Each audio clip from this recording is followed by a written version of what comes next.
নাই, কোনো সমস্যা তেনেকুৱা হোৱা নাই। হাগ্ৰামা মহিলাই ডাঙৰীয়া পিটিশ্যন এটা দিছে, ৰিট পিটিশ্যন।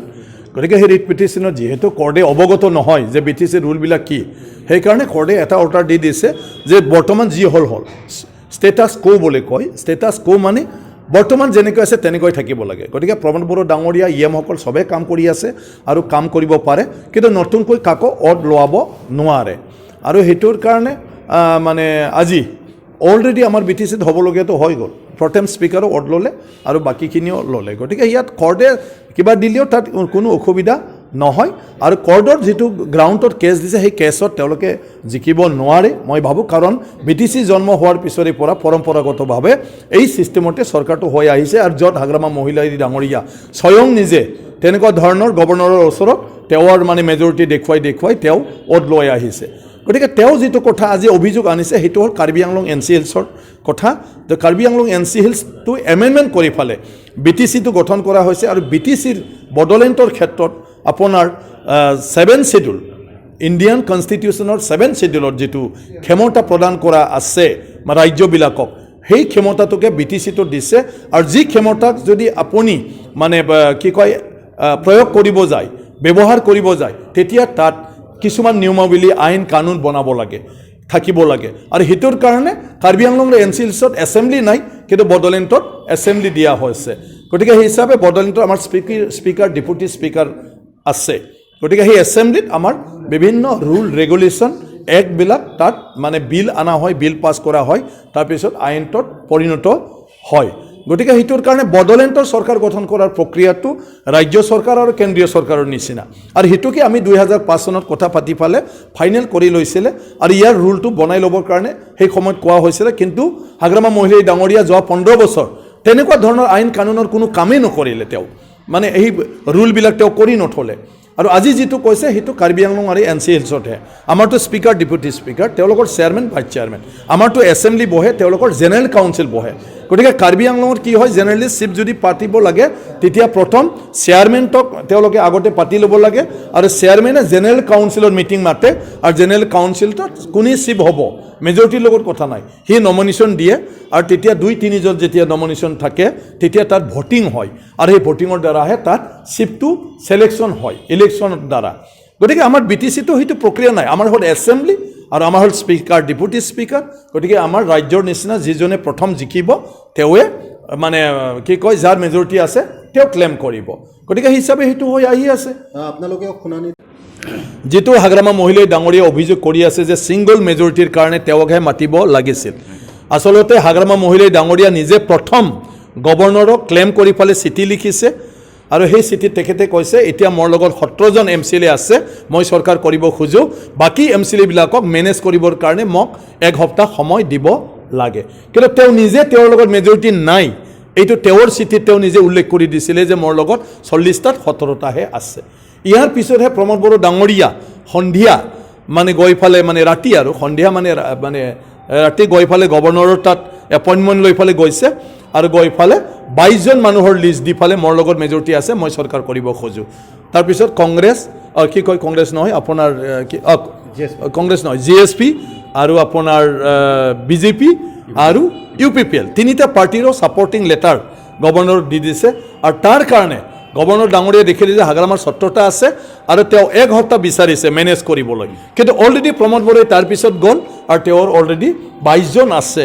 গতিকে সেইটোৰ কাৰণে গভৰ্ণৰ ডাঙৰীয়া প্ৰমোদ বড়ো ডাঙৰীয়াক মানে অনুমতি দিলে আৰু সেই হিচাপে আজি মানে অভাৰটেকিংটো হৈ গ'ল। গতিকে হাগ্ৰামা ডাঙৰীয়া যিটো কথা কৈ আছে যে ছিংগল লাৰ্জেষ্ট পাৰ্টিক মাতিব লাগে, মাতাৰ আগতে তেখেতে গৈ পাইছে নিজে আৰু নিজে 17 জনৰ তালিকা দিছে আৰু 1 সপ্তাহ বেলেগক মেনেজ কৰিম বুলি কৈছে। গতিকে বেলেগকতো মেনেজ কৰিব নোৱাৰে, তেওঁ 17 লগত যদি একেলগে নিজে দি দিব পাৰিলে হয় তেওঁৰে চৰকাৰ হ'লে হয়। গতিকে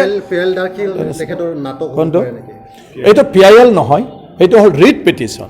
নহয়, মানুহ যেতিয়া এটা ডাঙৰ বেমাৰত পৰে, এই বেমাৰত পৰিলে বহুতে বহুত ধৰণৰ উপদেশ দিয়ে। কোনোবা কয় গাঁৱলীয়া ঔষধ খাবি, কোনোবা আয়ুৰ্বেদিক খাবি, কোনোবা কয় মানে হোমিওপেথিক খাবি, কোনোবা এলোপেথিক, বিভিন্ন ধৰণৰ পৰামৰ্শ দিয়া থাকে। গতিকে হাগ্ৰামা মহিলাই ডাঙৰীয়াও আজিৰ সেই বিপদৰ সময়ত 100 জন মানুহে হয়তো কিবা নহয় কিবা এটা উপদেশ দি আছে।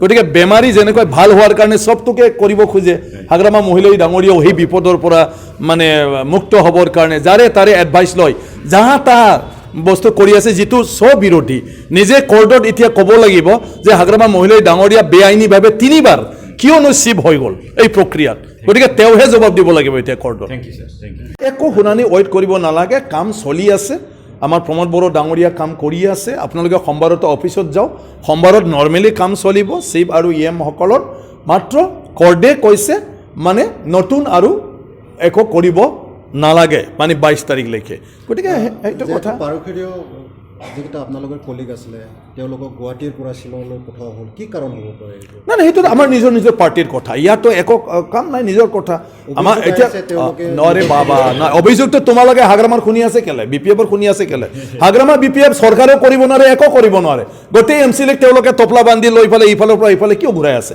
আমিতো চৰকাৰ কৰিছোঁ চৰকাৰ কৰোঁতে আমাৰ কিছু ঝামেলা আছে অফিচিয়েলি গতিকে এই অফিচিয়েলি ঝামেলাবিলাকক আমাৰ একেলগে কৰি যাই থাকিব লাগে এতিয়া আমাৰ 3টা পাৰ্টিৰ চৰকাৰ 3টা পাৰ্টি লগ হৈ থাকিব লাগে 3টা পাৰ্টিৰ এমচিএলএ লগ হৈ থাকিব লাগে সেইটোৰ কাৰণে কেইদিনমান একেলগে আমাৰ পাৰ্টিয়ে সেইটো ব্যৱস্থা কৰিছে তাতো কাকো হিংসা কৰিবলগীয়াতো একো নাই গতিকে আমি আমাৰ পাৰ্টিৰ মতে আমি তেওঁলোকক মানে এই প্ৰব্লেমবিলাক মানে যেতিয়াই গভৰ্ণৰ তাত যাব লাগে যেতিয়াই ক'ৰবাত যাব লাগে যেতিয়াই অটেকিং কৰাৰ এটা ব্যৱস্থা কৰিব লাগে ঘৰে ঘৰে গ'লে খবৰ বাতৰি দিয়া আৰু একলগ হৈ থকা 3টা পাৰ্টি আমাৰ সদায় ইএম ডিপাৰ্টমেণ্ট কিবা কিবি ভাগ বিতৰণৰ আমাৰ কথা আছে গতিকে আমি 3টা পাৰ্টি আমাৰ সুবিধামতে আমি কৰি আছোঁ গতিকে ইয়াত একো তেনেকুৱা ধৰণৰ নাই চবেই কৰিব পাৰে সেইটো নিৰ্বাচনৰ পিছত বিপিএফৰ ঘূৰ্ণি হোৱাৰ সম্ভাৱনা আছে নেকি কোনটো বিপিএফৰ ফলাফল কিয় নিৰ্বাচনটো পিছত হৈয়ে থাকিল এতিয়া নিৰ্বাচন ৰিজাল্ট ফলাফল হোৱাৰ পিছত বিপিএফৰ যিটো ইলেক্টেড মেম্বাৰ কহনীয়া মানে অলৰেডি ৰেৱৰিৱা নাৰ্জাৰী ডাঙৰীয়া বিপিএফত জইন কৰিছে সেইটো ডাঙৰ কহনীয়া আৰু এতিয়া 4-5টামান আমাৰ লগত অলৰেডি যোগাযোগত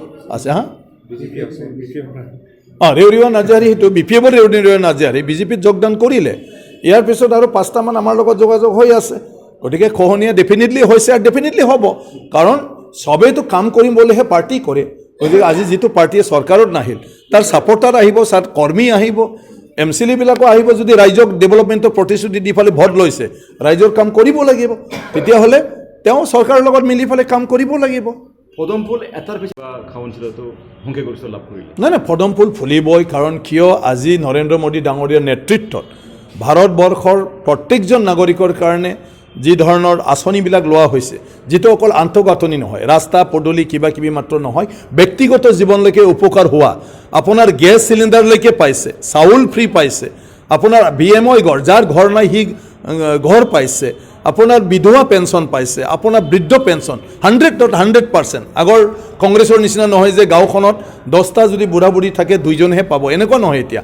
100% কৃষক প্ৰত্যেকজন কৃষক যাৰ মাটি বাৰী আছে তেওঁলোকে 6,000কৈ প্ৰত্যেক বছৰি পাবে এতিয়া অৰুণোদয়ৰ কাৰণে প্ৰত্যেকটা দুখীয়া মানুহে 830 টকাকৈ মাহত মানে পইচা পাব প্ৰত্যেকটা সেলফ হেল্প গ্ৰুপবিলাকে আজি তেওঁলোকে গাঁৱত কাম কৰি থাকিবৰ কাৰণে ৰিভলভিং ফাণ্ড 25,000 টকা ইয়াৰ পিছত 50 ইয়াৰ পিছত 1 লাখ তাৰপিছত বেংক লোনলৈকে গতিকে অজস্ৰ মানে আঁচনি আছে আপোনাৰ বেমাৰ আজাৰৰ ক্ষেত্ৰত ডাঙৰ যদি বেমাৰ হয় মাটি বাৰী যাতে বিক্ৰী কৰিব নালাগে তাৰ কাৰণে আয়ুষ্মান ভাৰত আঁচনি আছে আপোনাৰ অটল অমৃত যোজনাৰ আঁচনি আছে গতিকে ইমানখিনি ব্যক্তিগত জীৱন উপকৃত হোৱা এই দলক সহযোগ নকৰি কোন আৰু একো কৰিব নোৱাৰা দলৰ লগত থাকিব গতিকে সেইটোৰ কাৰণে বিজেপিলৈ আহিছে বিজেপিত এনেই অহা নাই যে বিজেপিৰ যিটো নৰেন্দ্ৰ মোদী ডাঙৰীয়াৰ মানে আজি চেণ্ট্ৰেল গভৰ্ণমেণ্টৰ যিখিনি পৰিকল্পনা আৰু সেই পৰিকল্পনাৰ যিবিলাক আঁচনি উপযুক্ত আঁচনি লৈছে প্ৰত্যেকজন মানুহে বেনিফিট হ'ব পৰাকৈ সেইটো কাৰণে চবে আকৃষ্ট হৈ পালে তাত জইন কৰিছে পিটিচি অঞ্চলত এছেম্বলি ইলেকশ্যনৰ আগত আৰু বহু ৰঠি মৰঠি আহিব পাৰে নেকি বিপিএফ ফালৰ পৰা আৰু ডেফিনেটলি আহিবও পাৰে বা নাহিবও পাৰে কিন্তু আমাৰ কথাটো হ'ল কি এছেম্বলি ইলেকশ্যনৰ ক্ষেত্ৰত আমি বিজেপি দলে এইবাৰো মানে ভাল ৰিজাল্ট কৰিব আৰু অসমত বিজেপিৰে চৰকাৰ হ'ব থেংক ইউ আৰু